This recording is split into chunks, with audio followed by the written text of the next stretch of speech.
So this is technically the second day that we're on exponential growth and decay functions. I'm going to do a quick review of that first day that we did last week.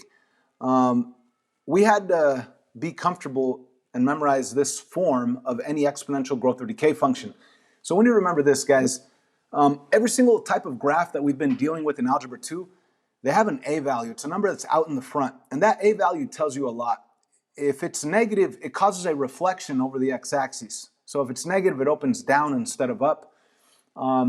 We also know that if this A value is greater than 1, it causes a vertical stretch. Or if the value is between 0 and 1, it causes a vertical compression. It smashes it closer to the x-axis. So this was true on parabolas, on square root functions. It was true on cubic functions. Any type of function, that number out in the front, it tells you if it gets reflected over the x-axis and also if it gets vertically stretched or compressed. Now, last week we learned that the B value is the growth or the decay factor. And similar to the A being a vertical stretch or compression, the B value will tell you if it's a growth or a decay. And I say similar to the A because if the B value is greater than 1, it's going to cause a growth. Okay? If the B value is between 0 and 1, it's going to cause a decay. And that's true because any number multiplied by any number that's greater than 1 is going to grow. If you take 20 and multiply it by 1.1, it's going to grow slightly, right? If you take 20 and multiply it by 2, it's going to grow to 40. On the other hand, if you take 20 and multiply it by a value less than 1, like 1/2, it's going to become 10. It's going to decay. So the B value tells you if it's a growth function or a decay function. And we even practiced some of those problems where I gave you like, okay, what is this? Y equals the base is 3/2 to the x power. Is that a growth or a decay function? What do you guys say? Absolutely right. It is a growth because this value is 3 divided by 2 is 1.5, which would cause it to grow, right? So this is a growth function. So we're going to have questions like this on the quiz Friday where I give you a bunch of different functions, exponential functions, and you need to determine whether they are growth functions or decay functions. And that's simply done by looking at the B value and seeing if it's greater than 1, it's growth. If it's a value that's less than 1 but greater than 0, it's a decay. All right. Now, the h and k value, just like all other functions that we've dealt with, the h, you always have to think opposite of what you see because there's a minus in front of it, and it's always with the x. It's usually inside parentheses or inside a square root, or in this case, it's an exponent with x. The exponent is to the power of x minus h. I mean, technically, if you wanted to, you could put parentheses around it right there, but I mean, some math teachers might do that, but it's not necessary. But anyways, h is always with x being subtracted from x. The k value, you always take it for what it is, and those ultimately cause a shift left or right and a shift up or down, depending on if it's positive or negative. So we will use those h and k values today. What else did we learn last week? Well, we learned that the domain, well, we'll talk about that as we get to the graphs. The asymptote is the y equals k line. So we were supposed to learn the definition of an asymptote. It's the line that your graph will infinitely approach but never actually touch. And it is y equals k. Whatever number is being added or subtracted at the very end, that'll give you your horizontal line. And guys, even though I'm recording this lesson, please feel free to stop me and have me re-explain anything that you're struggling with, all right? Don't feel bad for interrupting. I could just pause it and then pick up from wherever we need to pick up. All right, so not only do we need to tell whether they are growth or decay functions numerically by looking at the B value, but we also need to determine growth or decay functions according to their definition. The growth functions from left to right, kind of like we read sentences from left to right, the growth functions from left to right will grow away from the asymptote y equals k, all right? So from left to right, it's going to grow away from the asymptote. Decay functions from left to right will decay towards the asymptote y equals k. And we did an exercise last week, and it was from here, where you could clearly see whether they are growing away from the asymptote or decaying towards the asymptote. And we see our asymptotes right here. I want to do them in green. I always use green for asymptotes. And from left to right, this graph is growing away from the asymptote. That's why this one is a growth function. This one is a decay function. Our asymptote, the k value is 1. And from left to right, it decays towards, not grows away. It decays towards that asymptote. Now we know that it infinitely gets closer but never actually touches. This guy right here is a growth function. I mean, not a growth function, a decay function, I'm sorry.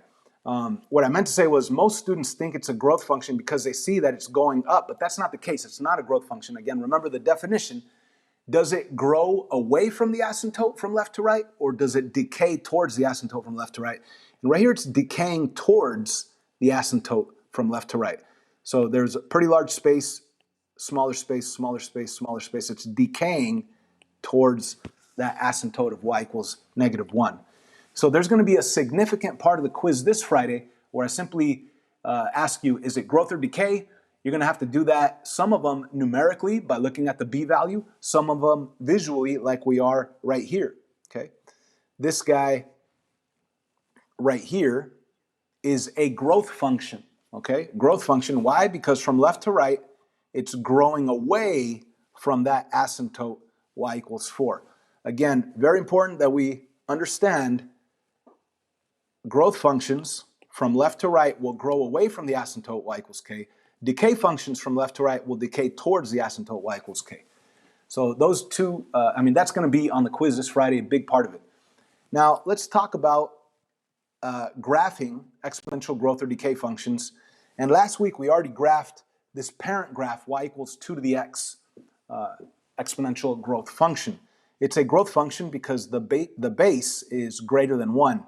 If you take any number and multiply it by 2, it's going to grow. Okay, so that's why it's a growth function. And last week we discussed how important it was when we used XY tables and when we use consecutive integer inputs. That's very important because it'll save you a lot of time. You're going to be able to plug in one simple input like 0. Plug in 0 right there. 2 to the 0 is 1. You get the output 1. And instead of plugging in 1, 2, and 3 and plugging in -3 and -2 and -1, because they're in order, you could take that first output, that only output that you have, and you could make it grow by 2. You could make it grow by 2.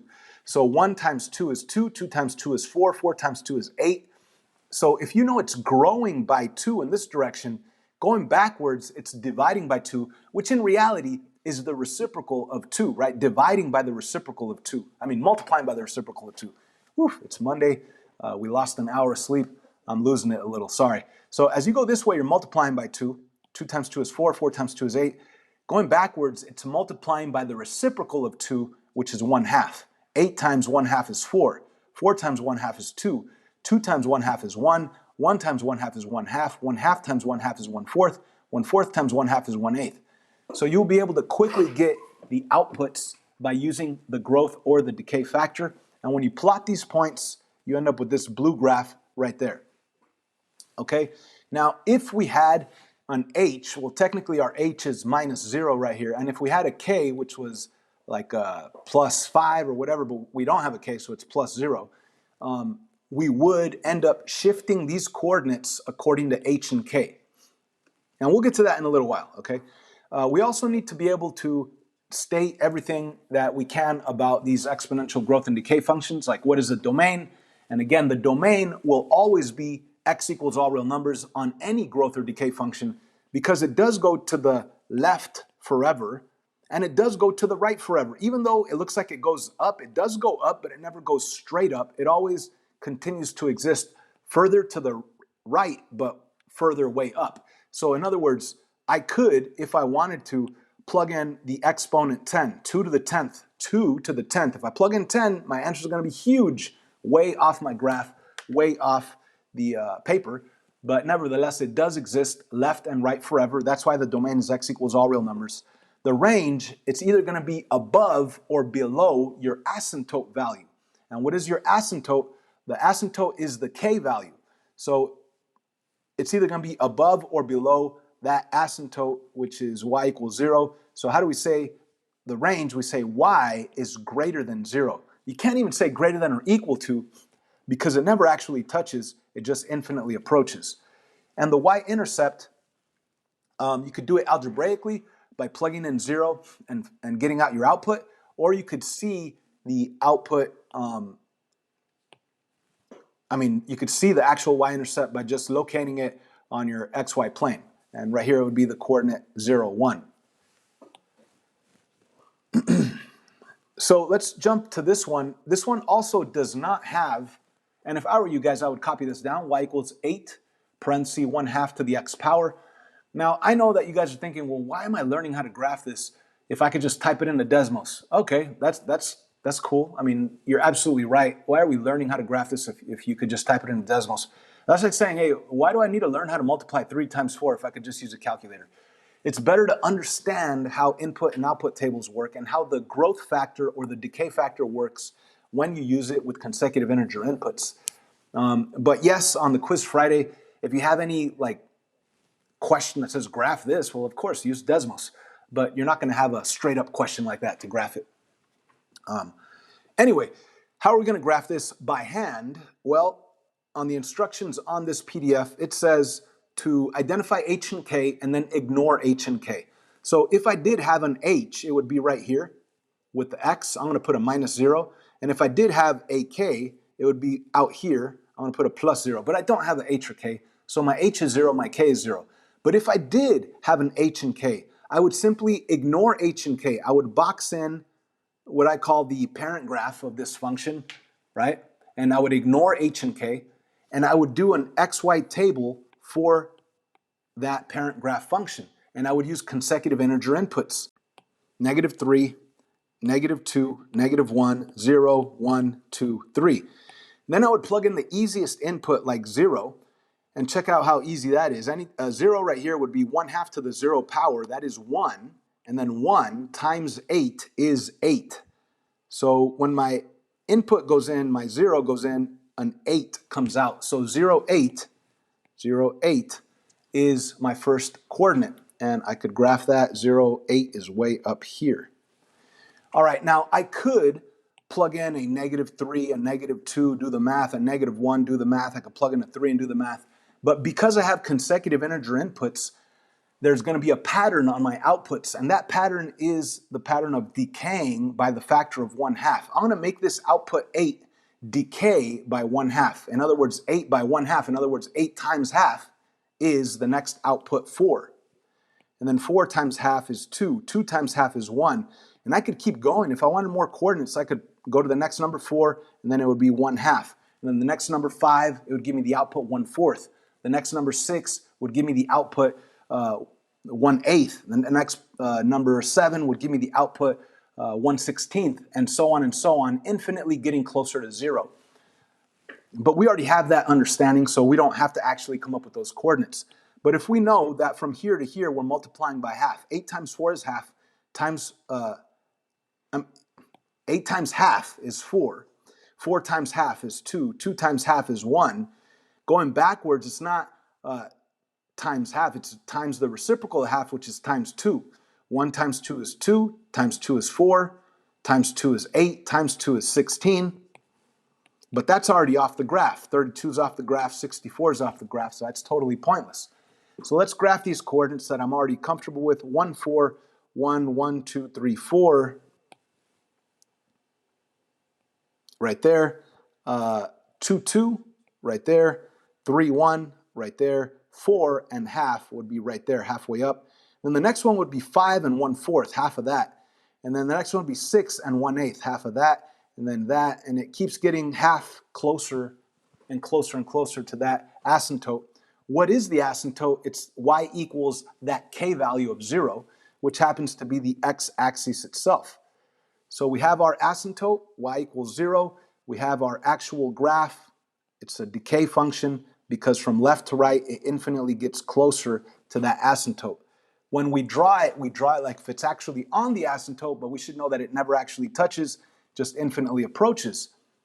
Let's state the domain. The domain is x equals all real numbers because it does go to the right forever and it does go to the left forever. Even though you don't see it, You could, if you wanted to, plug in a negative 10 right here, which would cause this to flip over and become a ridiculously huge number when you multiply 8 by that huge number.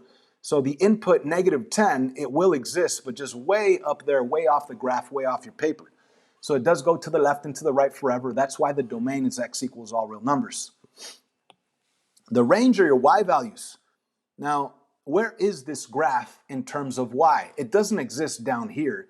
This entire graph is up here above that asymptote line of y equals 0.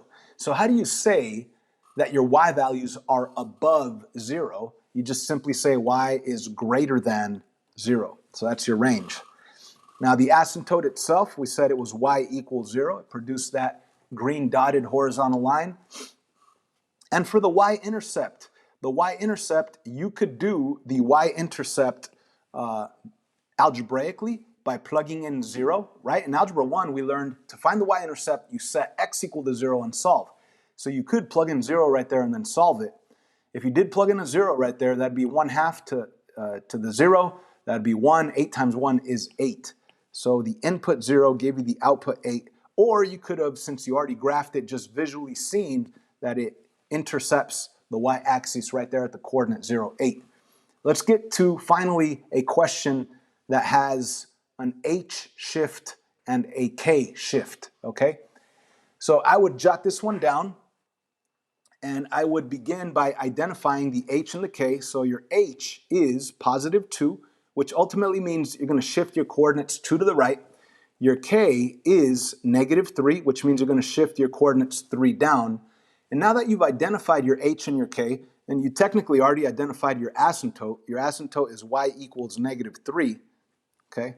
Now that you've identified h and k, let's ignore h and k. So I'm going to box in what I call the parent graph of this function that's not going to have any shifts. Yes, it's true that the original parent graph got reflected over the x-axis, so it's opening down instead of up. It's going to grow away from the asymptote, but it's going to be opening down instead of up. It's going to grow away, but down this way, okay? And it technically got vertically compressed by 1/2. That's if you were discussing or if you were stating the transformations. But right now we're graphing. We box in, ignoring h and k, and we jump to a xy table. And let's use consecutive integer inputs. And let's plug in the easiest input 0. Again, ignoring h and k. So right now, we don't care about h and k. We're just going to say plug in 0 right here. Why? Because it's ridiculously easy to do that. 4 to the 0 power is 1. And then 1 times negative 1/2 is negative 1/2. Okay?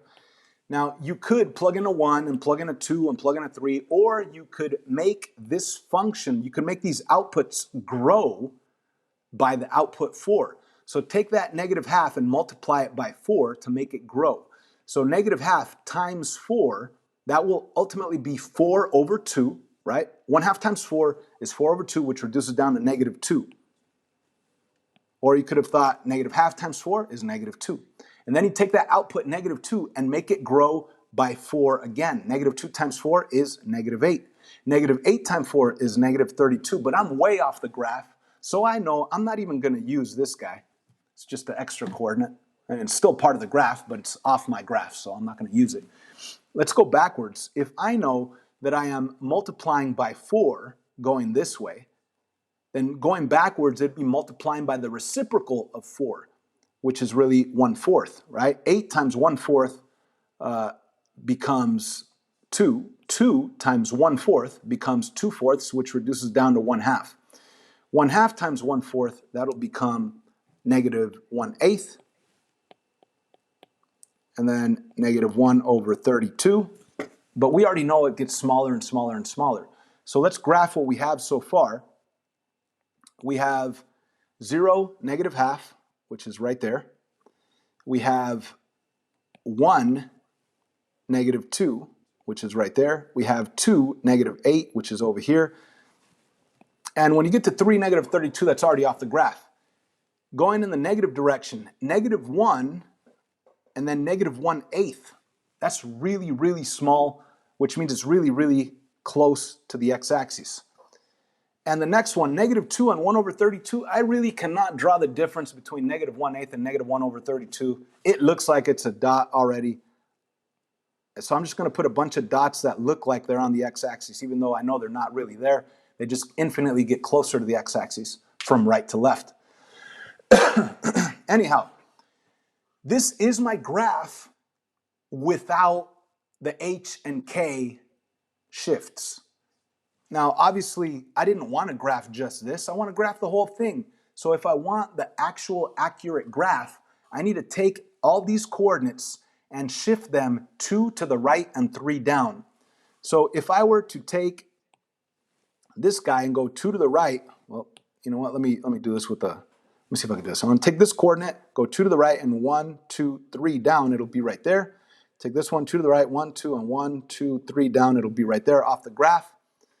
And with those two coordinates right here, whoops, right here and right there, and with my actual asymptote being y equals negative 3, I could draw my asymptote at y equals negative 3.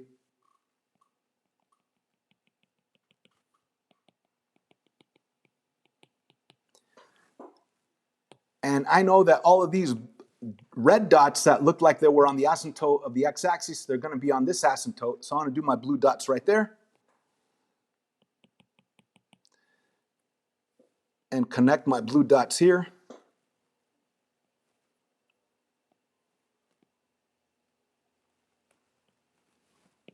And there's my exponential growth function. So let's say we were in class and you were drawing the original parent graph and you accidentally drew it without the shift, right? That red one is technically wrong. It's the blue one that got shifted 2 to the right and 3 down.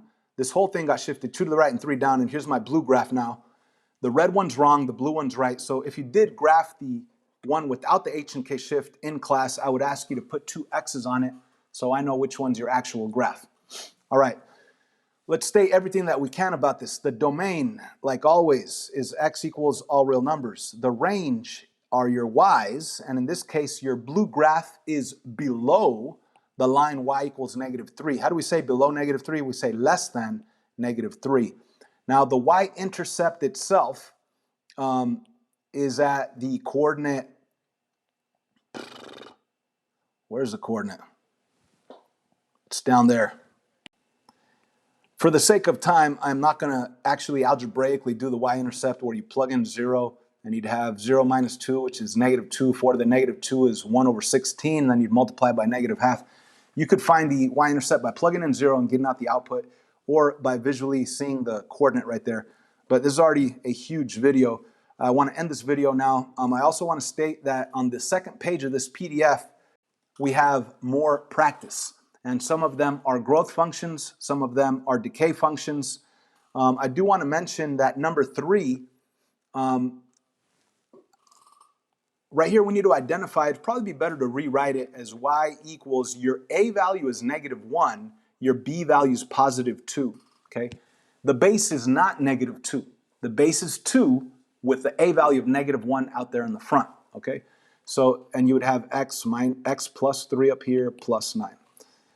So we have practice, and again, this practice is for you to get really comfortable with input-output tables, for you to truly understand how these functions work and how using consecutive integer inputs on your XY table are to your benefit.